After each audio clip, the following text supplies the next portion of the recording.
This is the Finesse Media Podcast, Season 3.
Welcome back. Another episode of Finesse Media Podcast, Season 3. And as I mentioned to y'all right before the break, we got another finesse of someone on that's finessing the motherfucking game. And I'm going to keep it straight, real, straight hood, because this episode, not really hood, but as authentic as possible. Why? Because I got my brother who I've known for many years, but growing in high school together. I'm happy to have him on. It's a really, really good time to have him on because this month we're celebrating all things Black. It's February, so it's all Blackness. But joining me for the first time for a real exclusive interview, my brother, author Jimmy Jones, author of Silent King. We're going to talk about his book, his recent book, and his journey in writing this book and talking about all those things. So again, welcome to the podcast, Mr. Jimmy Jones. What's up, bro? How you doing, bro? Long time no see, right? I'm doing good. This novel, my brother, Silent King, it was super loud. As the title reads, Silent King, it spoke very loud to me, being an individual from the inner city, Inglewood, and also being in that Chicago, mist of everything that goes on. So certainly I'm grateful to have you on to share your journey and to share your story about Silent King. What gave you the title? Let's talk about that first. Where did the title Silent King come from? Well, the title, when you're sitting down writing a book, you'll come up with a title initially, but as you begin to write your story, chapter after chapter, and you make it through a large part of the book, you'll begin to see a theme in the book. And naturally so, the book begins to title itself. At some point, those words of the title, it'll come out in your writings. And it's actually a beautiful moment. And it's like an epiphany that just hits you. And it was like, this is it. This is the title. So I ultimately end up writing the title as I was writing the book. And I looked at it and I was like, wow, this is the book in the whole. And but the gist of it initially came from my father. My father was a very stern man, still is a very stern man. And as he was raising me, he was very inclined with being an entrepreneur, being a hardworking man, being all of these different things. And as he went through everything in life, despite good times or bad times, he never really showed, expressed emotion, should I say. And I just saw him just being a strong king through everything. And even up against those tough moments, he remained like his emotions remained silent. And he kind of instilled that in me. But the one thing that he instilled in me, being a solid king growing up, actually became like one of my major detriments in life. Absolutely. Because it's very unhealthy to keep things bottled up. And I learned that later in life. But that's just how we grow up as men. My father's from Mississippi, and it's like, men ain't supposed to cry type of situations. But I'm here to like draw the line right there where it's very important for us as young Black men and human beings, period, to be in a headspace of releasing the issues that we have and being okay with releasing the issues that we have. Because if you don't, you're a ticking time bomb. And that's exactly what happened with me. So let's dig into the book a little bit and let our listeners know that you wrote this book while serving 17 years in the Cook County Jail. Or was it the federal penitentiary? I forget. I did 3.5 years in the Cook County Jail. And then once you receive your time, you're shipped off to a prison. I did a portion of my time in Stateville, very short time. Stateville, Shawnee Correctional Center, which is way down south, 6.5 hours away from any loved ones of yours, and Danville Correctional Center. Your childhood. So growing up in Chicago, tell our listeners kind of what was that experience like being in the inner city in Inglewood? It was a scary place.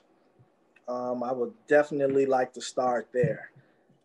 As I wrote in Silent King at the age of 10 years old, I ended up losing like one of my best friends. He was murdered. And I didn't quite know how to handle someone being in my life every day. And then just out of nowhere, this person is no longer existing. I didn't know how to like digest that. And days after him being murdered, it was like the entire community just kept moving on with their life. And I couldn't understand that. Like, it was a human being that was gone, it was dead. He was here, he was alive, he was laughing, he was all of these different things. And someone killed him. And next thing you know, once they put him in the dirt, it was like everybody was just back to normal life. And it was like nothing. And I stood there and I was like in a headspace of, I was actually afraid of my own neighborhood. I used to have to walk 5 blocks to go to school. And I remember being terrified walking those 5 blocks to school. I didn't have a big brother. I only had older sisters, and they were old enough to be, gone doing their own things at that particular time. So I remember just being terrified. And I remember gang culture being extremely strong and walking through drug-infested neighborhoods, gang-infested neighborhoods, and it just not being safe. That's when I first identified with anxiety. And now looking back, I didn't know then what it was, but a degree of nervousness, a degree of fear, a degree of just don't know what's going to happen. And that's what eventually led me to wanting a brotherhood. That was my initial reasons for joining a gang at such an early age. It wasn't because I wanted to go, harm someone. It wasn't because I wanted to sell drugs. I wanted to do any of those things. All I wanted was a brotherhood so I could feel safe again at 10, 11, 12 years old.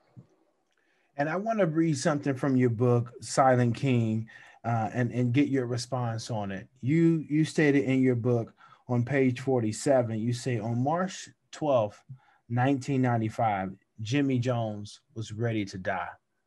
Talk to our listeners and myself kind of about that experience and that emotion. Even though you fell off the bike, you got hit by a car. You didn't really fall off the bike, but you got hit by a car. And at that moment, laying on the ground in 1995, you said to the readers that you actually was ready to die. Right. I remember in that moment when I was knocked out in the streets, I remember it feeling at ease. And which connects back to the anxiety and the trauma behind losing such a close friend. and growing up in an environment where you went to sleep and you heard gunshots. It wasn't unusual to hear gunshots at the end of the day. It wasn't unusual to see people get robbed. It wasn't unusual for a house to get broken in, which our house was broken in at that particular age. So there was an uneasiness that lived within me for 24 hours. I'm pretty sure other people were going through the same thing. But I remember once I got knocked out by being hit by a car, I remember feeling at ease. Mm. And I just wanted to feel at ease. And my neighborhood and my community and the people of my community wasn't able to provide that. That was taken away from me before I even really knew what life was. And this is still going on to this very day. Like, we're living in fear. I'm in Chicago right now, and I'm 35 years old, and you still have to live with a degree of fear and cautiousness. You just can't move and go places.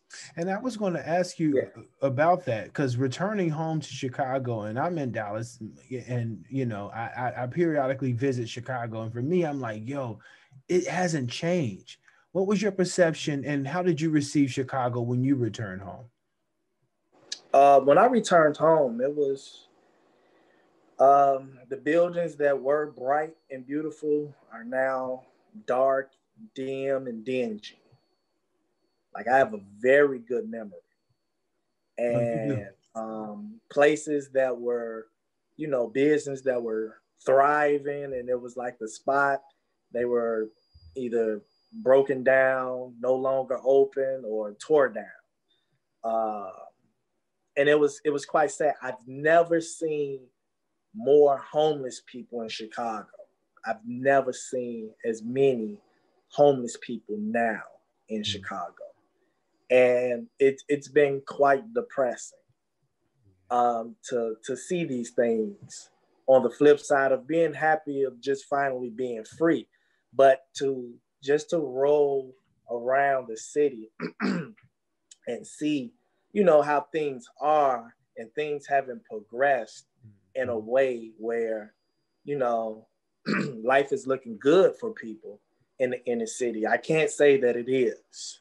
It doesn't look like it. Yeah, Chicago is a tough place. We wear it on our sleeves, if you will. If it was a body, you can see our emotions and you can feel it. The tension is so thick there that you can cut it with a knife. I feel like when you get back there, the energy there is so low. And so I'm praying for my city. I hope that we can overcome, and I hope that, you know, we can build it up to the city that we know and we once know that it was the best city in the world, Chicago, Illinois. But going back into Chicago streets, I want to talk about, you know, the time when you met your best friend growing up, Nard, who I've known in high school, but you know Nard since elementary school. So we definitely want to give love and shout out Nard and kind of speak to our listeners, because he is a main character. You know, he's like the co-writer in your book. I mean, he is mentioned throughout the book for a lot of his loyalty, his loyal ways, with you being, you know, in the legal system, but in your trouble, he was a part of that also with you. But this guy remained loyal and a friend to you. So without giving so much away, because I need y'all to get this book. The book is amazing. So I'm gonna need y'all to get the book. I'm giving away some copies, but I want you to tell us kind of what was their relationship like with Nard growing up? How did you guys meet, and where is y'all relationship to this day? Yeah, me and Nard, we've been friends for so long that we're like no longer friends. We're just brothers. Yeah. And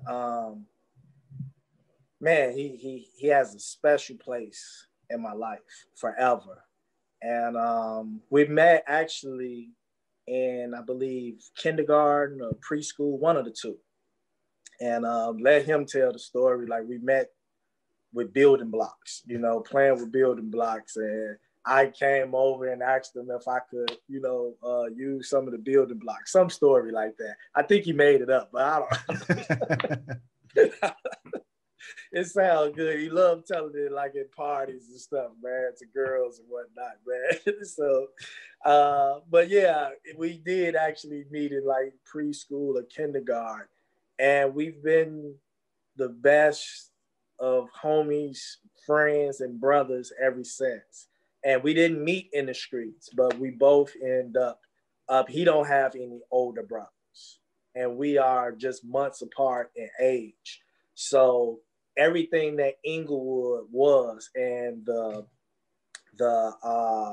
threat that Inglewood was, he and I approached it together and dealt with it together throughout our entire life.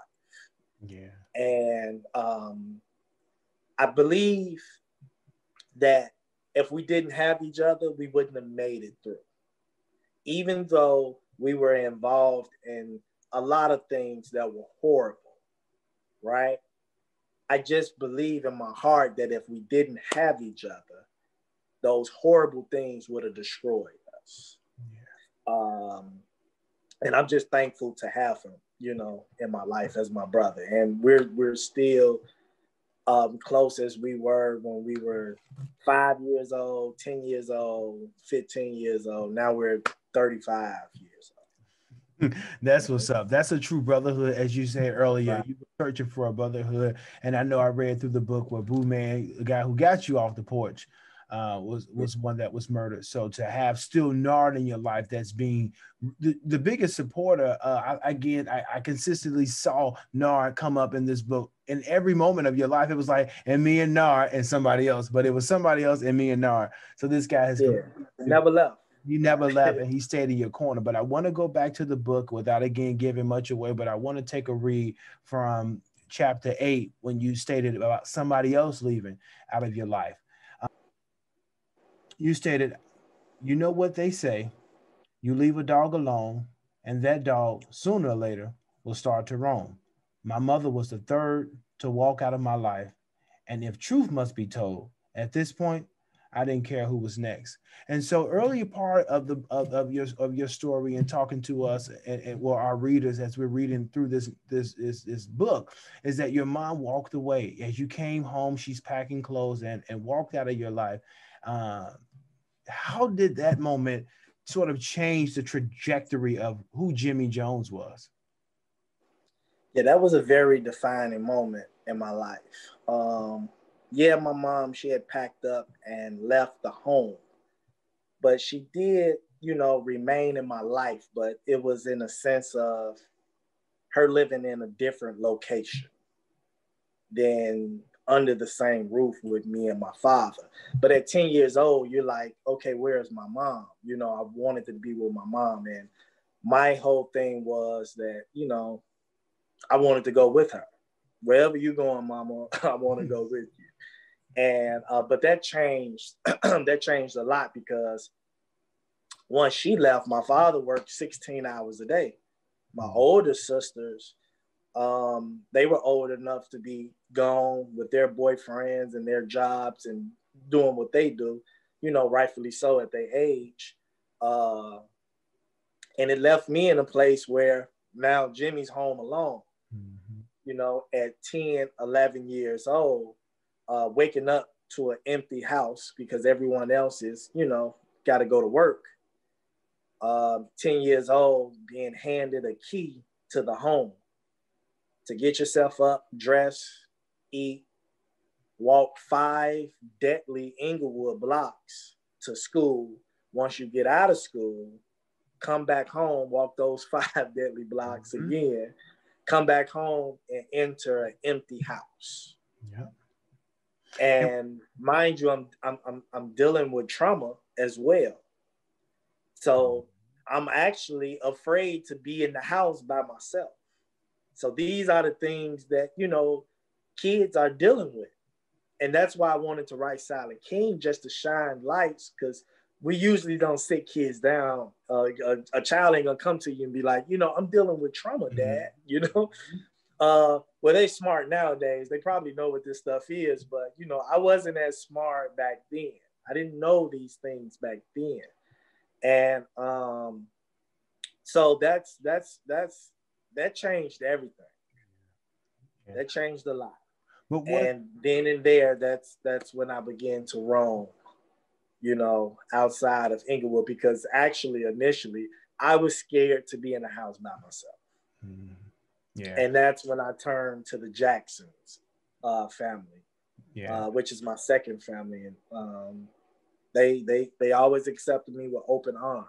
Yeah, when I read about the Jacksons in the book, I'm like, wait, I know this family, like not personally, but I know this type of family where it's the three flat. You got the folks living upstairs, you got a nice family Yeah. downstairs. Like I know that family where they know, like necessarily so your maybe situation is not the best, but they welcome you in, and then everybody know who's selling weed or selling drugs in the house. And it's kind of a thing where you say like they just be blind to the reality. Like, wait, your kid is selling weed, you know about it, but it's okay. But that's just the genuine love and the authenticity. I think that people like the Jacksons. I related to the Jacksons reading them. So I'm glad that you were able to share a little bit about the Jacksons. And that's Nard's family, correct?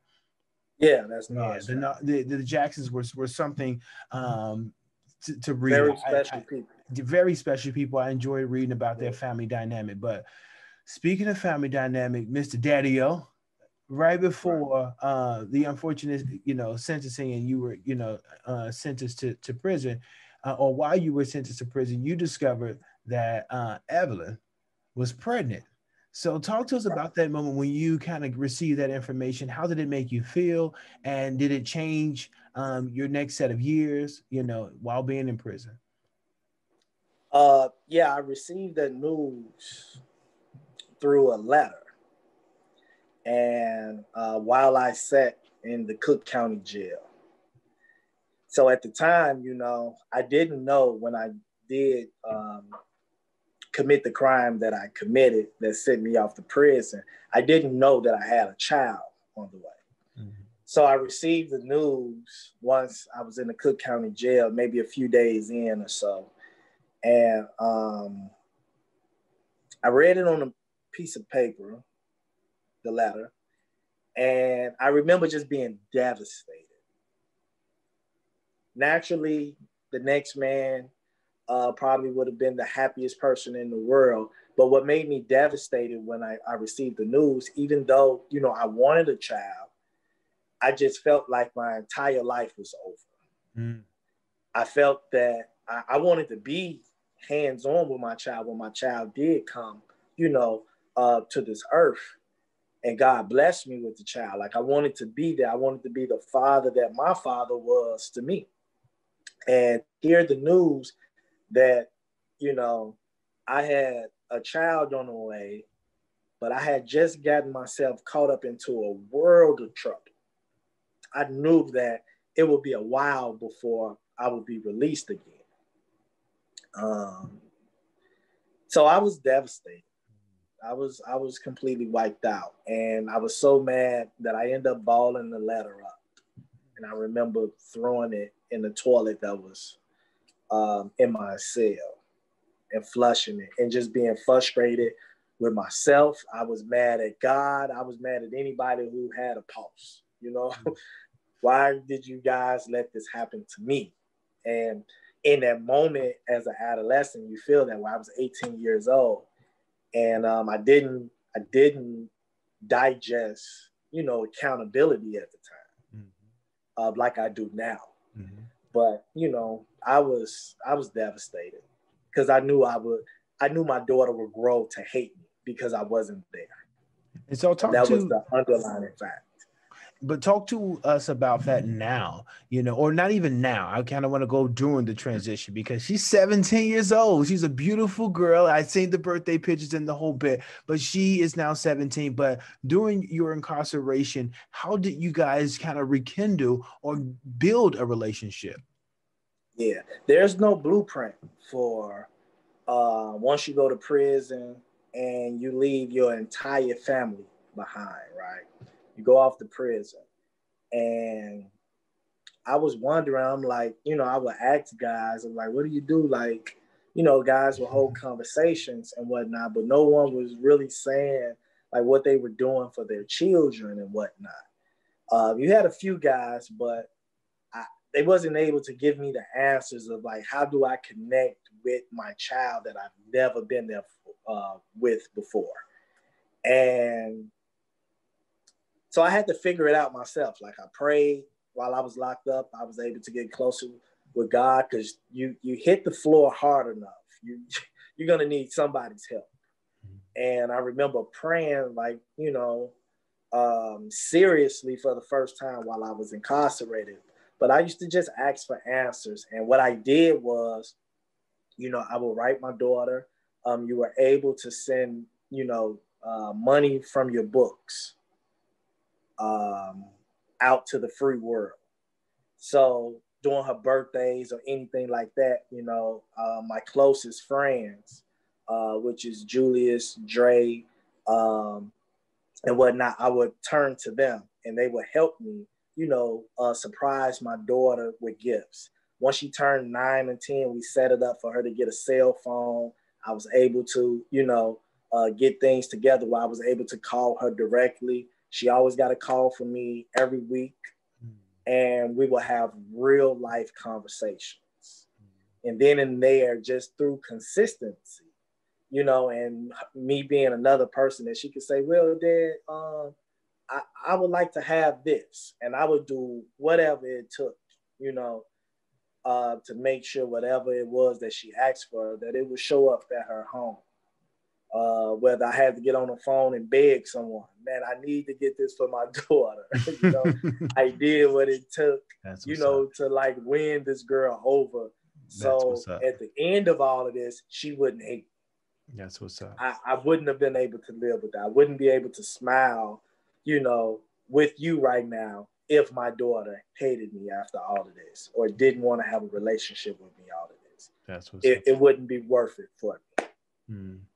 And I know with writing this book, it takes a lot of time and you're busy doing that. But while incarcerated, sort of what kept you motivated to really go on every day? What are some things, or what kept you motivated? What kept me motivated, and this is like the raw truth.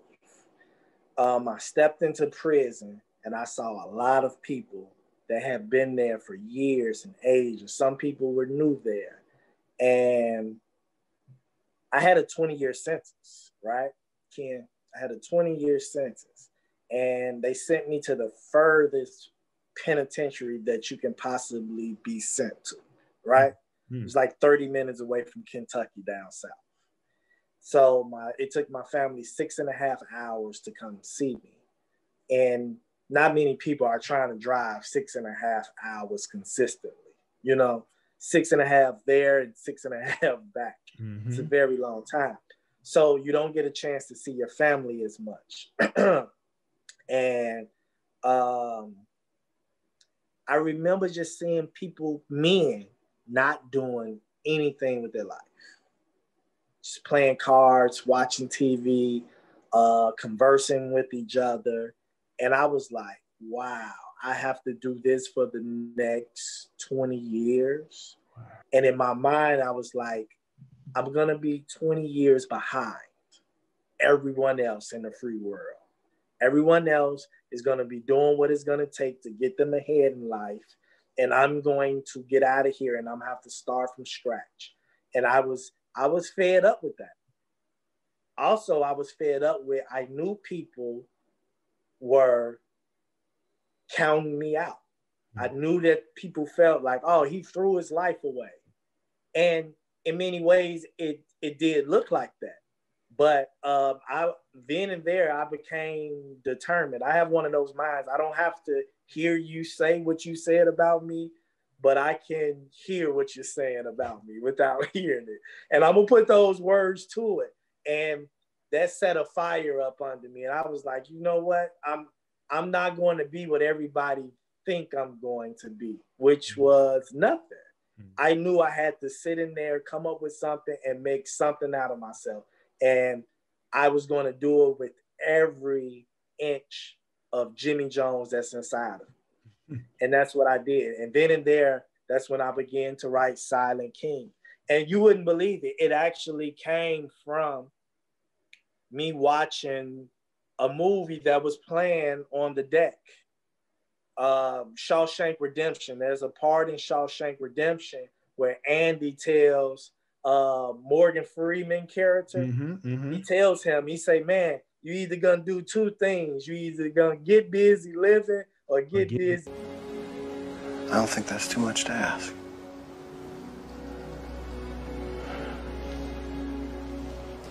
I don't think you ought to be doing this to yourself, Andy. It's just shitty pipe dreams. I mean, Mexico is way the hell down there, and you're in here, and that's the way it is. Yeah, right. That's the way it is. It's down there and I'm in here. I guess it comes down to a simple choice, really. Get busy living, or get busy dying. Down. Yeah. And I was like, wow. And I was like, man, that's what you're doing, one or the other. You either getting busy living or you're getting busy dying. And I was looking around, I was like, this is death. I have to do something to remain alive. And it's not just prison. It's a lot of us out here in the free world. Absolutely. You know, we're doing one or the other. Absolutely. I was going to say we're doing a whole lot of things that's getting busy dying. Absolutely. Absolutely. That's just not in the prison, because some people are in prison mentally. So you can be physically free, but mentally incarcerated. And some people just don't escape. And a lot of people, you know, sometimes live in their own head and just can't escape and just can't get. Mike Tyson, he was getting beat for a nice portion of the fight. And his back is against the ropes, and everyone is thinking that he's about to get knocked out. He's about to go down, right? That's how I felt. I felt like my back was against the ropes. I had been beat. I had been bitten. I had been punched. I had been all types of things, right? But right there in that moment, right when everyone thought I was finished, I was about to be knocked out, my face was about to hit the canvas, I knew that I had some strength still deep down inside of me, and I had enough, right? I had enough for one more punch, just one more punch, right? And I dug really, really deep down, and I pulled that strength up, and I got ready to swing that punch. And when I let that punch go, that punch was Silent King. That punch was this thing right here.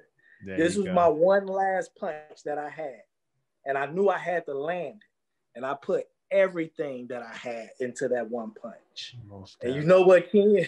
That punch landed, man. Absolutely. Listen, get the book. Landed. Get the book, people. 3 lucky people will get the book. Get the book, people. Get the book. I don't want to ask questions from the book so much so, because then we'll be giving away. So get the book. It's a true story about Jimmy Jones. But also, when you say you threw the last punch, what was that day like for you? The last day in prison. How did you mentally prepare? What did you do? Do you recall? What was that day like when you woke up and when you walked out the cell? Do you remember that moment? It was very emotional. Very emotional. I had became such of an important person inside that prison. Mind you, while I was incarcerated, I went to school, got myself educated. I sat down and wrote an entire novel. After that, it was time to get the novel published. Did what I had to do to get the novel published. Then behind that, the warden and the administration within the prison, Danville Correctional Center, me and a few other guys, we had put ourselves in position where the warden allowed us opportunity to file for a grant, a federal grant. And within this federal grant, we were able to get our certification in mental health first aid. So while in prison, I got my certification in mental health first aid provider, right? Sweet. And then and there, I was able to interact with others, sit down and speak with them as they deal with things as far range from depression all the way to suicide, and talk to them, connect with them, and get them in a headspace of one not harming themselves or harming someone else, and provide temporary help for them and get them comfortable with me handing them over to someone that's able to give them long-term help. So as I did that, alongside of being an anger management teacher, I was an anger management teacher in prison. I was a lifestyle redirection teacher in prison, a mentor in prison. And some of the guys that I mentor in prison, like I'm still mentoring them now. Like some of those guys are released and we talk on the phone every day. I'm helping them with their business, building their business, furthering themselves and whatnot. So by the time the day came for Jimmy Jones to be released, everybody, it was bittersweet for a lot of people. And it was a very hard thing for me to leave behind people that I knew, you know, were better men. It was very difficult, so much so that it brought me to tears to leave people, leave good men behind, and to move forward with my life. And to this very day, that's something that still bothers me. Wow. So there was an excitement, but also there was a sadness of walking out of that prison and stepping into something completely new. But I was prepared. Yeah, I was prepared, and I definitely want people who watch this interview to know, to pass on to their loved ones that's incarcerated. It's a way to prepare for life after prison, where you can come out here and you can do your thing. There you go. Okay. Yeah, that it is a way for guys that's incarcerated to put themselves in position that once they are released, that they don't have to be the guy that's just released from prison that's looking for a handout, or have to be in a place where everyone is taking care of them. You know, you can sit in prison and, as we see, write your life stories. Like our life stories are so interesting, coming from where we come from and the things that we've been through, where you can put yourself in a place where even though I did 17 years, doing what I did while doing those 17 years, once I was released, everyone wasn't 20 years ahead of me. You know, like I thought. No, that's for sure. That's for sure. You know, everyone was not 2 decades ahead of me. Everyone didn't have their head down working. And that's what I want my guys that's incarcerated to know. You know, it's a way to beat it. It's a way to take your time that they got you on timeout and make that some valuable time that's going to get you ahead in life. Absolutely. So it's what you said. You're going to be spending your time living or spending your time dying. And you chose the latter, my brother. And I'm so happy you did that. Again, I'm happy that you were able to come on this episode to share about your story. But it's so much more in this book. Before you get up out of here, Mr. Jones, I ask every finesser, because definitely you're somebody who has finessed the game. What you have done through serving your time has showed that you can still, again, keep your head down and stay focused. And so continue to finesse the game. You will continue to do that now in this free space, you know, in the world that now you're in. But before I get you out of here, I ask my finessers, who's that person professionally or personally that you say that's finessing the game for you? Professionally, when I was locked up, I looked at, I had people that were very successful, like in the industry, whether hip hop or whatnot, but a Jay-Z, a TD Jakes, I used to cut their pictures at the magazine and I would hang their pictures up in my cell.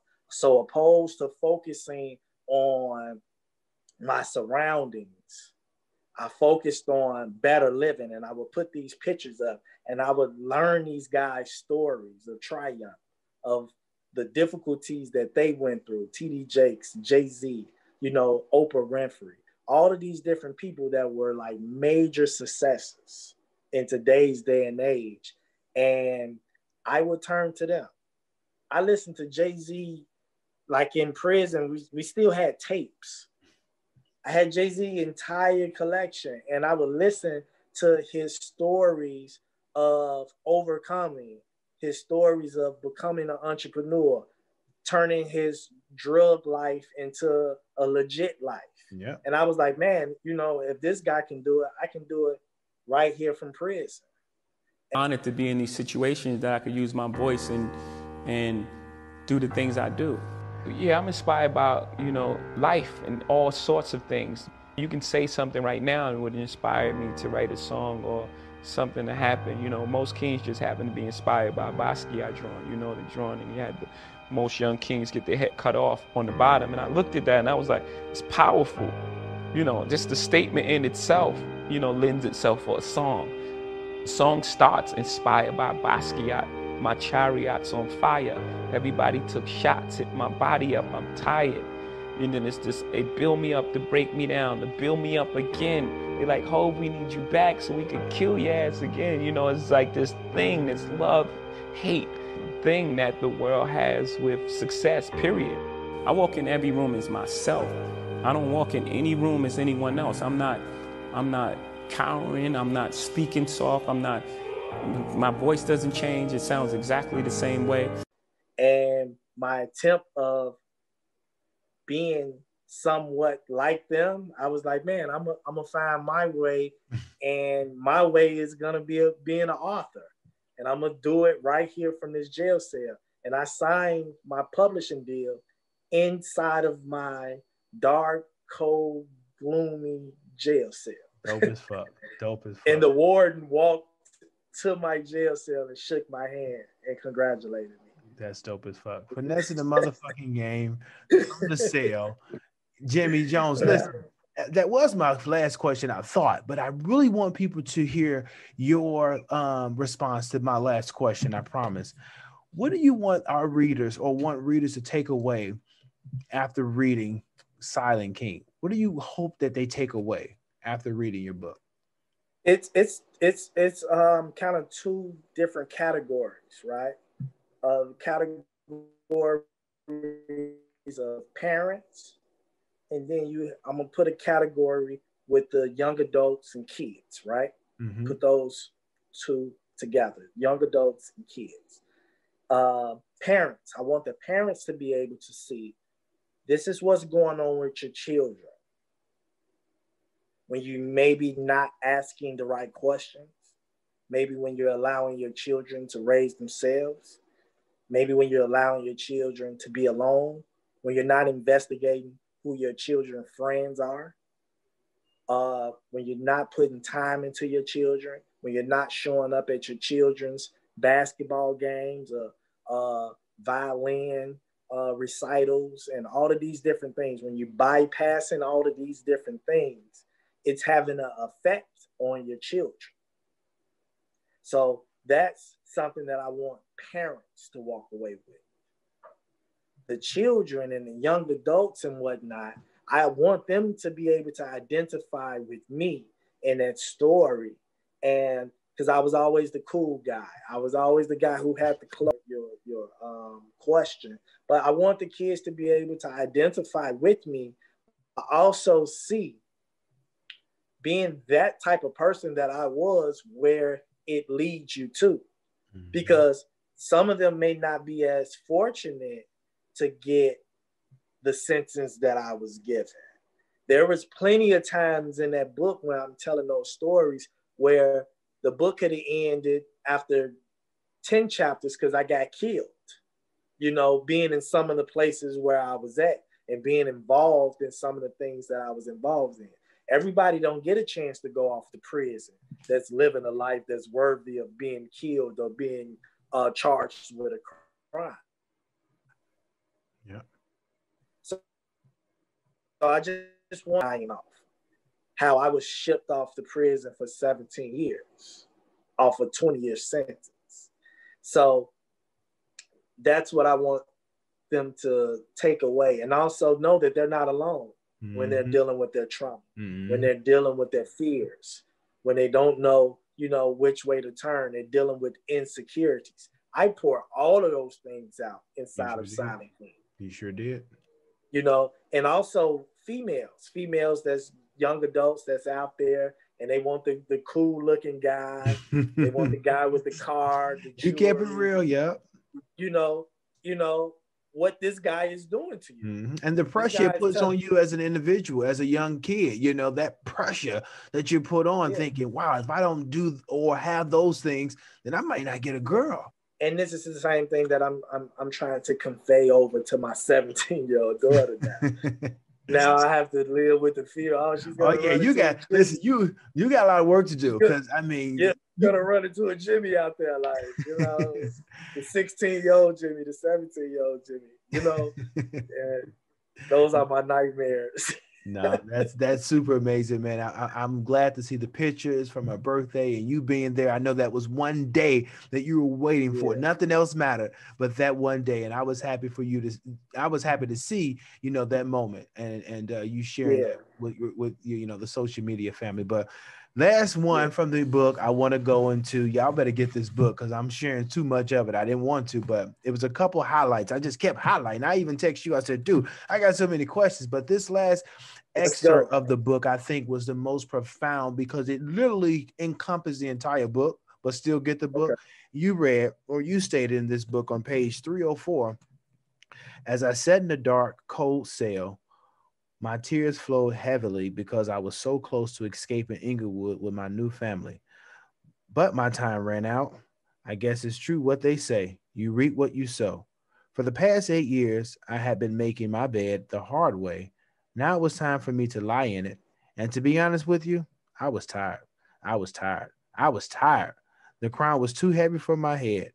And as I gracefully fell asleep for the first time inside my county jail, my last thought was simple. I always knew one day Inglewood would kill me. Long live the king.